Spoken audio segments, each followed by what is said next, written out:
This is Sean with TWA Career Stories, and I'm speaking with a gentleman that is based out in Kansas City. Don Lueke, is that the right pronunciation of your name? That's correct, sir. All right, so you've been in multiple hubs, and you've been with TWA essentially from 1964 all the way to 1995. Is that accurate? That's correct. Okay, so why don't we just kind of start from the beginning? What city did you grow up in? Where did you go to grade school and high school, and what are your parents' names? My father was Donald A. Lueke. My mother was Virginia Swafford Lueke. They both grew up in the St. Louis area. But I grew up in Kansas City, Missouri, and in Johnson County, Kansas, a suburb of Kansas City. And I went to grade school at St. Agnes Catholic School in Fairway, Kansas, which was just a few blocks from where I lived. And I went to Rockhurst High School in Kansas City, Missouri, graduated in 1958. Now you had some siblings. I had a younger brother, Carl. Yep. And a younger sister, Janice, and another sister named Roberta. They are all several years younger than I am. So when you were growing up, obviously, you mentioned to me earlier that you went to Rutgers College and then went to Florida State, then University of Kansas. You eventually graduated from. Yeah. When you were thinking of your future, when you were thinking about your career, what really guided you towards aviation and TWA? Well, my dad went to work for TWA as a mechanic in 1940, and I was born in 1942. And I tell folks that I'm still with TWA as I volunteer at the museum. But he was killed in a plane crash in 1959, and I was in the middle of college at that point. After I graduated from college in 1964 from the University of Kansas, I started to work at TWA as a ticket agent up at the Kansas City Municipal Airport. Designator was MKC. I worked there for 7 months, I think it was, and then I transferred up to the overhaul base at MCI in January of 1965. Okay, so I'm going to show this little shot here of your father. One was what was the black and white? That was from 1947. Is that right? Yeah, that was taken when he checked out as a flight engineer. And this was his crew as well? This was a crew that he flew with in 1958, I believe it was, on a trip they made to Manila. Yeah.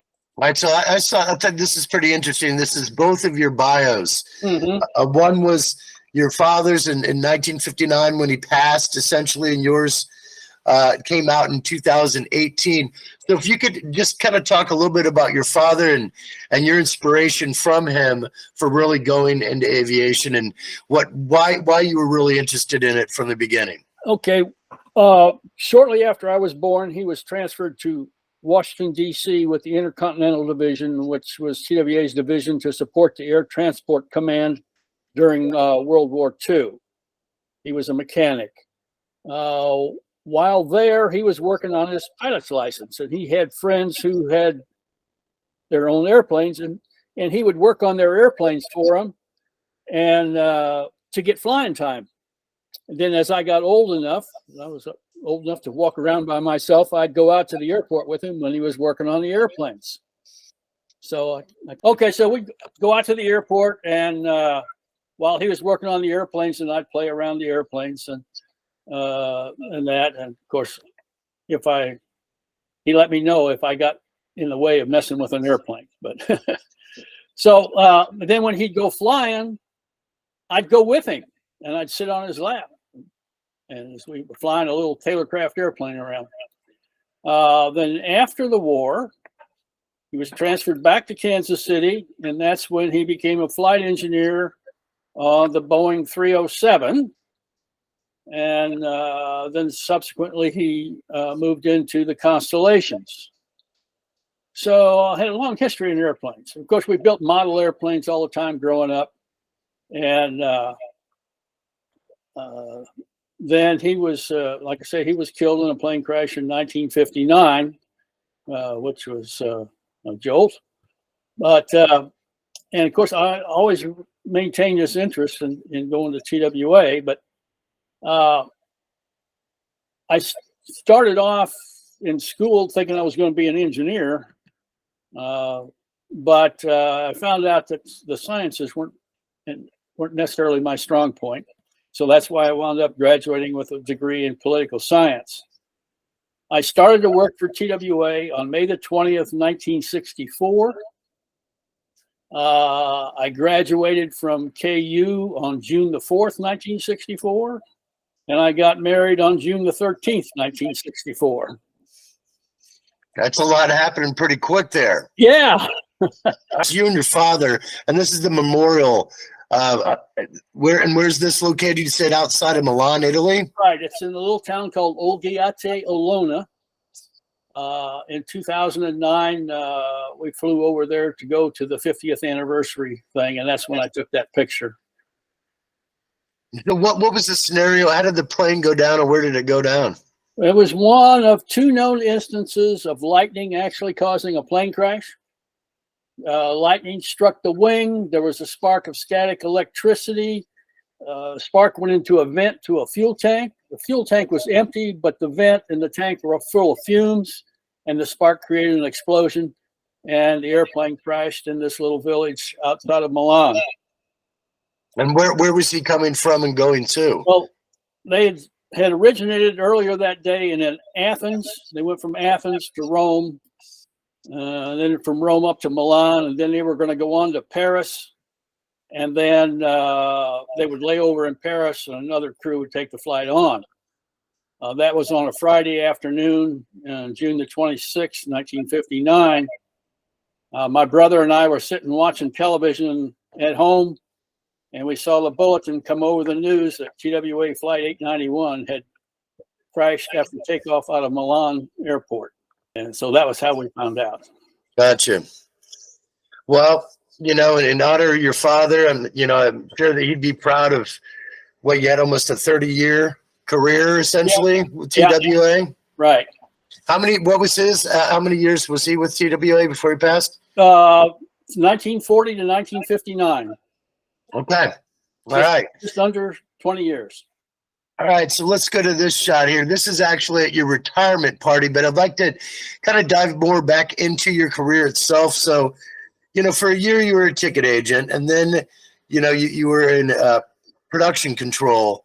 So give people a little bit of the background about your responsibilities were in production control. Well, I was working as a shop planner, scheduling work for the shops to do at the overhaul base and recording that work and so forth.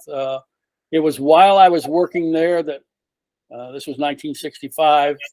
A friend of my dad's came to me and he said, if you want to be a pilot with the airlines, he says, now's the time because they're hiring warm bodies. So he says, you need to get your commercial and instrument rating. So I was working the twilight shift at the overhaul base, and I'd get up early in the morning and I'd go out to the local small airport, State Line Airport, and I'd go flying all morning, and then I'd go home and then go to work. So that started in April of 1965. I got my private license, and then I got my commercial rating, and I got my instrument rating in February of 1966, and was accepted into flight engineer training in February of 1966. Checked out as a flight engineer on June the 30th, 1966. When it came time, at that time there was a rotation to go from flight engineer to co-pilot, and I had originally thought that I would be able to purchase more time before I had to go to co-pilot school. But anyway, I went to co-pilot school, and after going through all the ground school and simulator training and out in the aircraft and everything, my instructor said we needed to talk to the head of flight training. And so I went up and talked to the head of flight training, and he says, well, Don, he says, we need to get you through this. I'm going to take you out tomorrow, and we're going to try and get you through this. Well, we went out and we flew a 2-hour training session, and we came back in, and as we were walking across the ramp, he stopped and looked at me, put his hand on my shoulder, and he said, "Don, did you ever think about trying something else?" And I said, "Okay, I can do that." So I got him. I said, "Give me a day or two." I went back up to the overhaul base and talked to people I knew up there, and was accepted into the purchasing department, materials management. And so they transferred me from flight operations to materials management, and that was in 1969. And I spent the rest of my career then in purchasing, inventory control, and materials management assignments. And these pictures that we're looking at here are at the time that I retired from purchasing in February of 1995. Well, if you could touch on when you were flight engineer, what were some of the stories or situations that happened when you were in that role? Well, I was flying with a lot of. Most of the time, I was on reserves because I was a really young guy, and I'd go when an older guy was on vacation or sick or something. But they'd call me to go on a trip, and I was wound up. I was flying with guys that had been my dad's peers. Guys, some of them that I had known since I was a little kid, which was fun. And I got my first assignment was on international, so I got to go right to. So I got to fly, all over the world. Well, what's some of the more interesting places you were able to not just fly there, but go and enjoy the land? Oh well, of course, I just enjoyed as being a history and political science major. Of course, made trips to London, Paris, Frankfurt, Rome, Geneva, Zurich, Athens, Cairo. But probably the best trip was a 14-day trip to Hong Kong. And it involved 6 days of layover in Bangkok. And that was the pilot of that trip was a friend of my dad's who my dad had been fairly close with. So it was a really interesting trip. All right, so who are some of your mentors that you really still look up to and remember of, them really helping you along through these different positions you've had, and or people just you're able to work with that you really admired? Okay, well, there's a ticket agent down there. My supervisor was a guy named Dean Graves, and I was only there, a few months. When I went up to the overhaul base, I was working for Ben Perkins, and then later, when I was based at Kennedy, my boss at Kennedy was Tony Gaddy, who had been my dad's boss. When I went into materials management, I worked with Harry Finney. He was the manager and then later director in purchasing department, and he was probably the most influential person that I dealt with over the years. So you were able to also work at a time when there was a lot of technology developments with TWA over those 30 years. Yes. Let's talk about that for a second. What are some of those major technology changes that you were able to be a part of and you saw implemented? Well, there was changes in navigation from the time I first started. Even as a flight engineer, we were using a lot of Loran and Doppler and that sort of thing as our main navigation thing. And then when I was in the purchasing department, I was working a lot with the avionics people who were buying avionics stuff, and came into developing the inertial navigation system. Of course, then GPS came along after I retired, but then as far as within materials management, Fred Troutman and Clyde Mathis were two guys who were significant in developing our inventory control system. And I worked with them a lot and was able to participate in some of the changes that we made in that as we kept improving our technology and managing inventory over the years. All right, so I'm going to change it over here to this is your great granddaughter. Is that right? Great granddaughter. Yeah, she's my daughter's granddaughter. and her name is Cambria. And they there's two pictures of her there. They came to one of the hangar, or a couple of the hangar dances. My family always comes to the hangar dances, and we have a good time with that. And I think now Cambria will be going into the 4th grade this next year, I think. So, well, let's touch on for a second. You've been able to help. Let's call grow the world with the amount of children and grandchildren you have. So how many kids and grandkids do you currently have? I had 3 children from my first marriage, and my most recent wife had 5 children from her marriage. Her name was Rosine, and she and I were actually in grade school together, in the same class in grade school. And then we met again some 25 years later and wound up getting married. But she had, like I said, she had 5 children. I had 3 children. Between us, we had 26 grandchildren. And I'm kind of losing track on how many greats are on her side of the family. But my daughter, my oldest daughter, Deborah, she had 4 children, and she has, I want to say, 12 grandchildren. My son, he and his wife, my son Don, also Donald A., he and his wife Deborah have had 7 children, one of which they lost in an automobile accident a few years back. One of her daughters, and then he's got 3 daughters who are all married, and they have 3 grandchildren and a 4th one on the way. So that puts great grandchildren right in the neighborhood of 15 or 16 for me on my side of the family. I want to bring this up real quick. Here's a shot of, it looks like your extended family in the main middle shot by the plane. Yeah, those are all my grandchildren and their spouses and their children.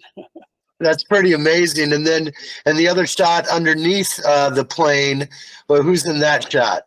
Well, there's my granddaughter, Allie, and her 3 brothers, Nathaniel, Michael, and William. And William is now 13 years old. So you can see he's about 4 there, or 5. So I think that picture was like 2013. And then on the other side, I think it was a year later. Might have been the same year. That plane that's above, like at the top of the screen, let's have the significance of that. I think you said that was one of your first flights, or? Yes, that's a 707. I believe I took that on my first trip as a flight engineer on the 707. And I think I took that in Frankfurt. So how many different, what were the different planes that you basically were, working on? Well, I was flight engineer on the 707s. That was the only airplane that I checked out on as a flight engineer. But in materials management, I was deeply involved with all the provisioning of spare parts and all that for many of the different airplanes, particularly 747, L1011, 767s were ones that I was involved with. All right. So what are some of the other bigger moments that you just remember happening, around the U.S. or just with TWA around the world that really stand out to you, over your career that were just very big epic moments, either changing an industry or, with people you might have known, but just some bigger moments? Well, one of the really fun times was when I was flying early on in my career on a trip to London.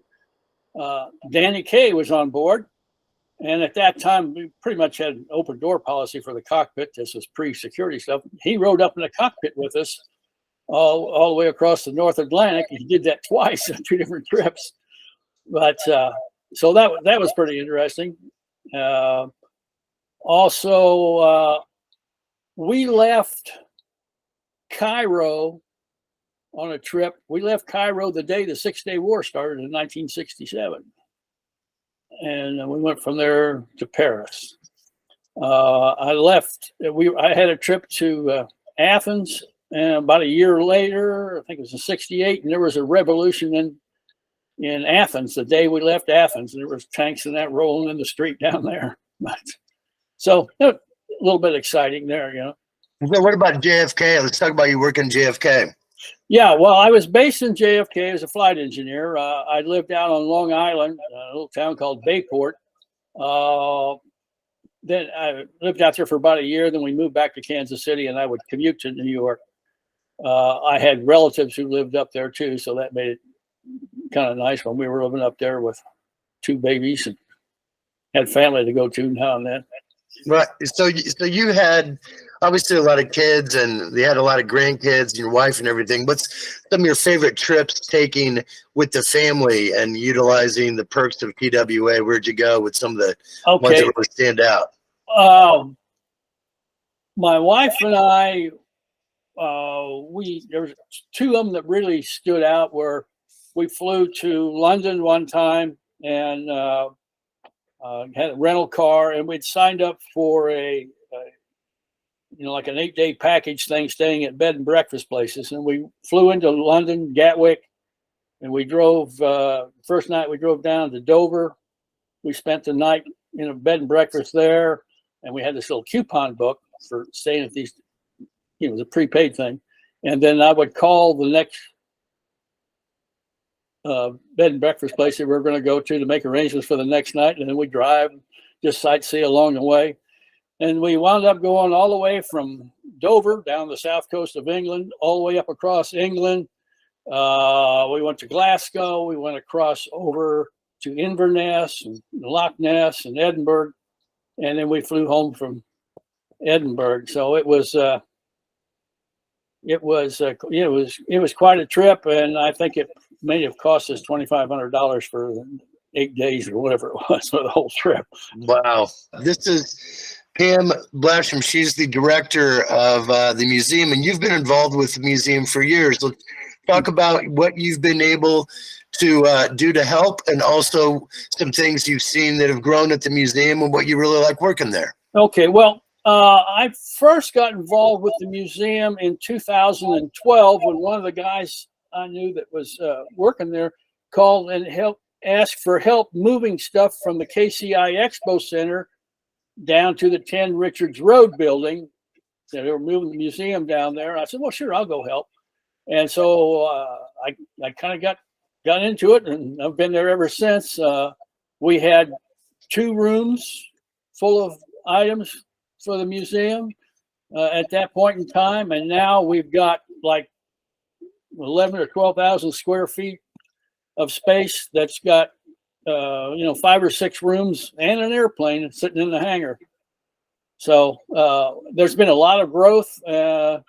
And early on, I was on the board of directors for a while, and then I got off, and then they just recently asked me to rejoin the board of directors, as we're in a planning phase now for expansion of the museum into some additional facilities. So the additional facilities are a question mark at this point, and that's why we're doing a lot of work now to figure out what's going to be our next step. Right. And you were at the hangar dance most recently a couple of weeks ago? Yeah. Let's talk about that. How was that? Oh, it was great. We had like 500 people there, and I had overall there was probably 35 or 40 members of my family or close friends that were there as part of that group. So that's a great time. So, for all the years that you've dedicated to TWA when you were working, and now that when you retired, what do you think it's really done for you? What do you think it's really giving you, besides monetary, but how it's really made your life better? Well, yeah, it's a lot of it has to do with honoring the legacy of my father, and even though I couldn't go on as a flight engineer, I still stayed and I made better use of what talents I did have in other jobs, and I wasn't the only second generation guy. There's a lot of us involved that have been family. The whole airline is it's more like a family. We had some internecine squabbles along the way, but it's still basically a family. And that's what we're all working together now to try and keep this legacy of TWA that was so important in the development of commercial aviation, starting with Charles Lindbergh, Amelia Earhart, guys like Jack Fry, Ray Dunn was another important individual, Dick Pearson. These are all guys that I knew, and some of them are, well, Jack Fry I didn't personally know, but I knew of him, and my dad did know him. So, and I was too little when Jack Fry died, but so it's and some of the top pilots that I flew with, guys like Ed Frankham, Gordon Granger. These were historic individuals in the commercial aviation. So were there any, besides like Flight 800, obviously that was tragic, but what were some of the other bigger moments that, you heard of, some things going wrong or some people that really had to deal with tragedy? Well, yeah, of course, the most important one was the one that my father was killed in. And I've got to know the people in that community over there who have built that memorial that we saw the picture of earlier. And they continue to have memorial services every year. Every time there's an accident, that involves this people, it strikes home because I know that all these other families are going through the same thing that we did. Flight 800 was critical. There were 56 employees who were on board that flight. There was an operating crew of 18. There was another crew of 18 that was deadheading over to Paris. And plus, there was some 20 people that were traveling on vacation passes and business passes. There was 230 people on that flight. So, there's over 200 people, 200 families that suffered through all that. Another important accident was the one in 1956 where United Airlines and TWA collided over the Grand Canyon. That particular accident resulted in a major overhaul of air traffic control rules.